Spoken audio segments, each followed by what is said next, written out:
If I asked you to name a thought leader on leadership, there's a good chance that you'd say Simon Sinek. I would too, of course. He's written best-selling books. The one that I've read is Start With Why, and it's a great book. He's one of the most watched TED Talks of all time, and he speaks all over the world. So his personal brand is incredible. In fact, I use Simon Sinek as an example in many of my presentations because he's done a great job of positioning himself as a thought leader. But recently, I decided to dig a little deeper. I wanted to see just how strong of a hold that Simon has on various leadership topics.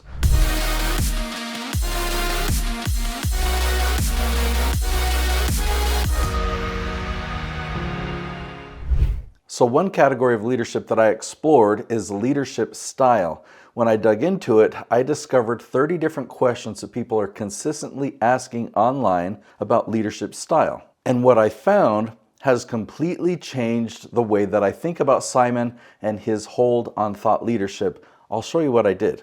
Okay, so what I'm going to show you next is a spreadsheet, but if you understand what you're looking at, this is so valuable. So take a look at this. On the left are the 30 different questions I found all about leadership style. So every one of these questions has the words leadership style in it, and yet they have consistent search volume every single month. And you'll see that the first column is Simon Sinek. This represents his YouTube channel, and I've got the top 50 YouTube channels. This is just a screenshot here, but if I were to scroll to the right, you would see 50 different columns, and they're in order of strength. Now, a yes means that Simon has a video ranking at the top of YouTube or the top 3 positions for the specific question. So you'll notice that Simon only has 3 yeses. A top 20 means if you scroll down further, you're somewhere in the top 20. A top 50 means you have to scroll down further than that.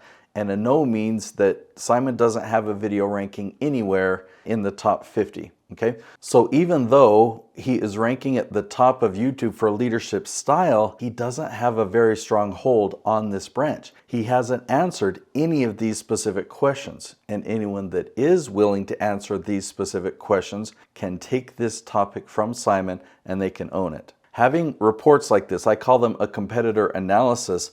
I've only had access to those reports since the beginning of 2026 when I created that tool. I've had a version of that tool that I've used for several years, but it wasn't able to do a full competitor analysis like this. And so this tool has made all the difference. Looking at that report, it's not surprising that Simon is currently the strongest competitor. But what is surprising, and has been to everyone I've shown this to, is how weak his hold actually is.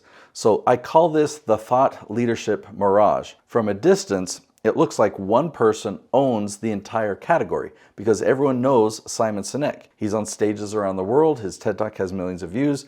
His books are everywhere. So our brains naturally assume that, well, he must own leadership. But when you zoom in like we've done, instead of looking at the topic as one giant category, you can break it into different subcategories. Now, I regularly use a tree analogy, so I'd call those subcategories branches, where the trunk of the tree in this case would be leadership, but then on leadership we find dozens of branches such as leadership style, leadership development, leadership program. Now, each branch has questions that are unique to that branch, and those questions are the leaves on my tree analogy. So when you compare one branch of questions to another branch of questions and to another one, you begin to identify which questions are being asked by your dream clients. And you can get a sense of what branches you'd like to own. And as you've seen with the competitor analysis on leadership style, Simon also has a very weak hold on many of the other leadership branches. So this raises an interesting question.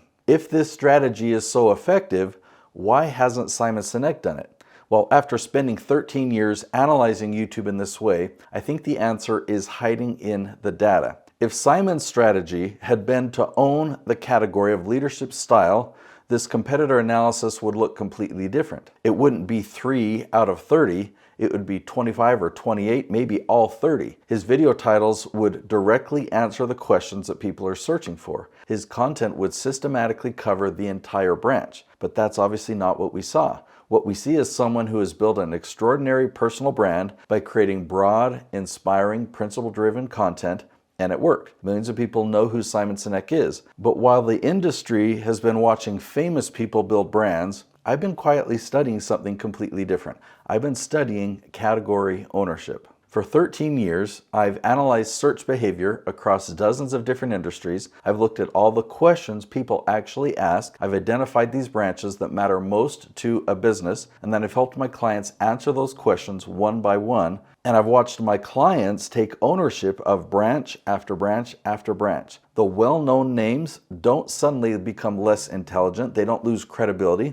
They don't disappear from the industry, but on that specific branch, on YouTube, Google, and ChatGPT, they now recommend my clients instead of those famous people. So why is that? Well, the algorithms aren't asking who's the most famous. They're asking who's done the best job at answering this specific question. So when you end up being the best answer for every specific question, the algorithm sees you as the best answer for the entire category. Category ownership is the future of thought leadership. In fact, it's in the present right now. You don't have to become the most famous expert in your industry. You have to become the undeniable authority for one branch at a time. So here's something else that's exciting. In the 13 years that I've been following this strategy, once my clients have taken ownership of a branch, I've never had one of them lose ownership of that branch. They claim one branch, and then they move on to another, and then another. And that builds their momentum, building their thought leadership. So why am I showing you all of this? It's not because I think you should compete with Simon Sinek. It's because I want you to stop believing that the biggest names in your industry are untouchable, because they're not. They simply chose a different strategy. Most famous experts build a brand. Very few intentionally build category ownership.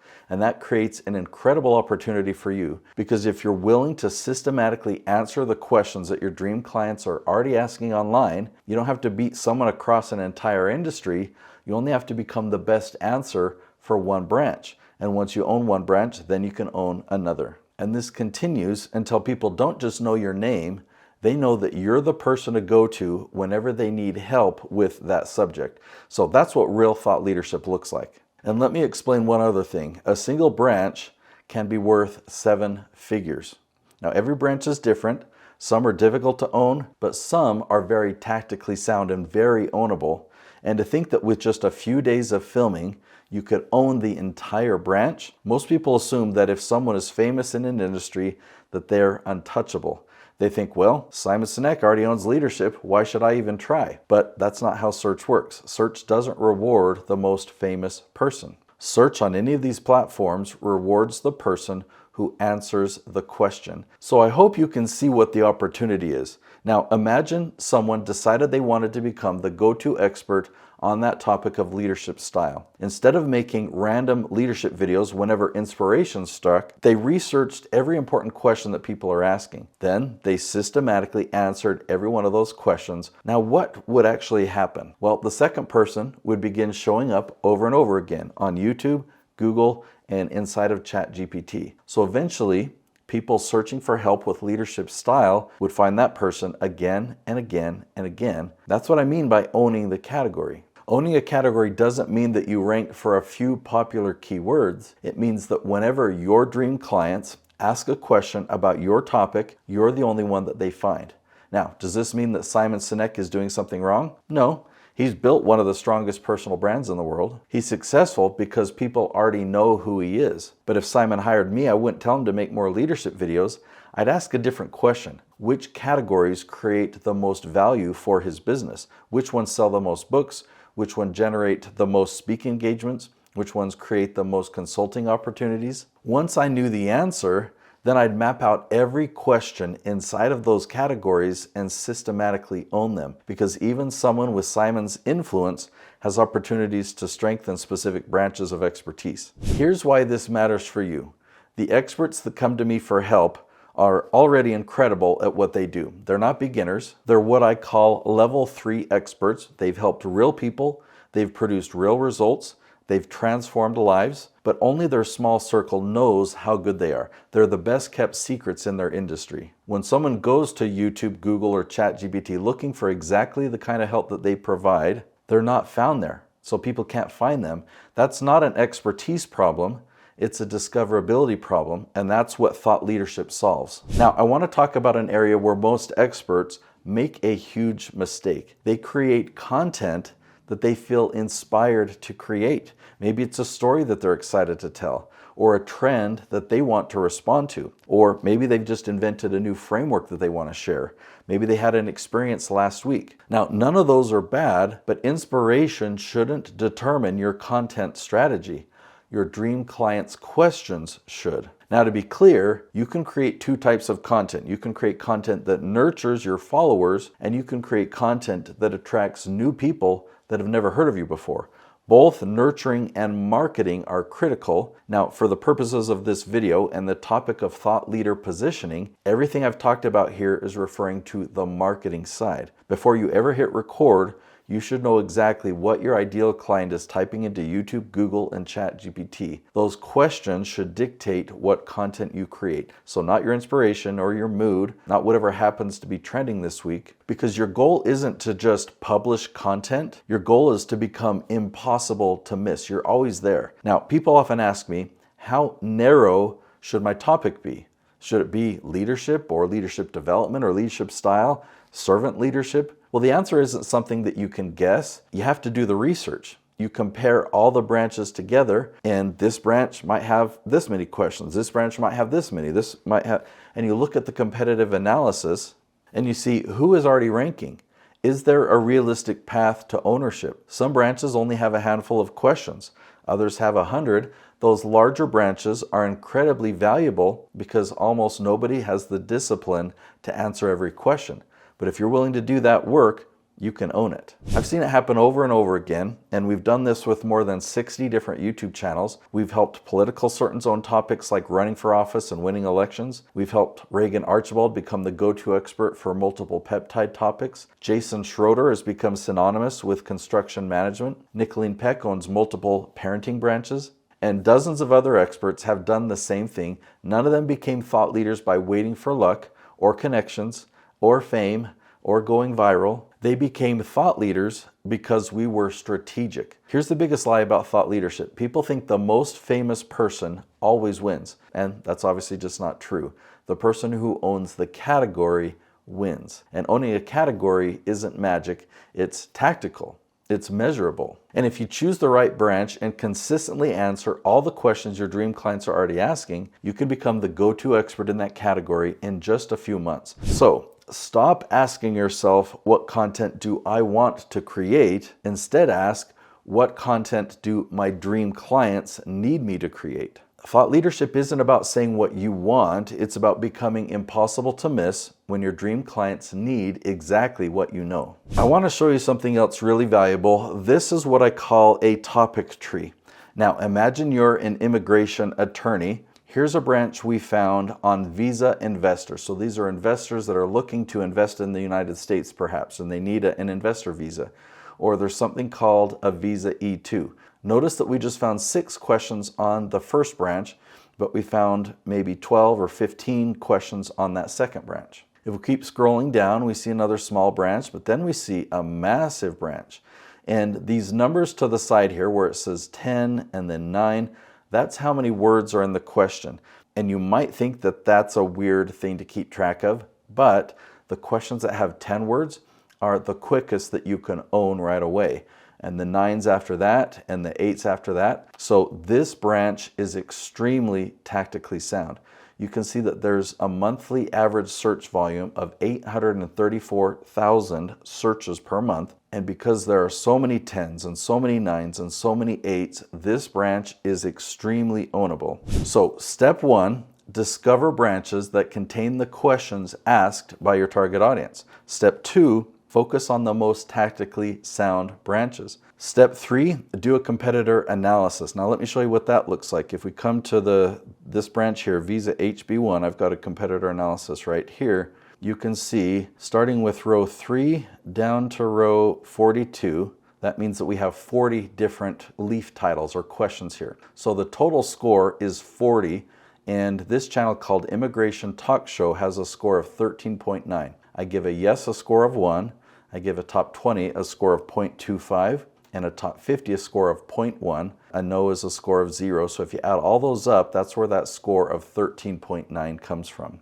So even the strongest channel on YouTube, this Immigration Talk Show, they only have a score of about 14 out of 40. So there's a huge opportunity here. There's gaps that you could come in and fill. You could film this episode or that one. You could film that one, and that one, and that one, and that one, and that one, and likely rank at the top the instant that episode is published.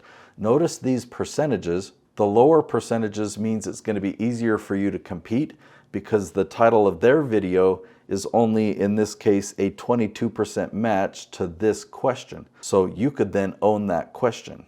Now, I'm really excited for you to have a competitor analysis for your ideal branch, the category that you want to own so that you can see where are the gaps, where can you start to take ownership of that branch. The tool that I use and recommend to find all of these questions is on a website called Semrush. It's called the Keyword Magic Tool. If you'd like a 2-week free trial, I have an affiliate link that I'll share right now. So if you go to herokeywordtool.com, you'll get a 2-week free trial. You can type in things like Visa H-1B or whatever your subject is and find all the questions. You'll have to play around with the filters, turn on the questions button, turn on the filter that adjusts word count, turn it up to 10 and see how many 10-worded questions there are on your topic. When you find a sound branch, one that's tactically sound, one that's ownable, then we can do a competitor analysis for you. We only charge $97, so if you're interested in that, you can click the link below. The competitor analysis will have all the questions that are on that branch listed to the left, and it will show the top 50 competitors for that category. So I'm forgetting what the URL is, so I'll put the URL on the screen and I'll put the link in the description. Again, it's only $97 if you like your own competitor analysis, and then you and I can jump on Zoom and I can interpret it for you as well. Happy to do that. We'll spend a few minutes and you'll get this report. It becomes yours. I'll see you then.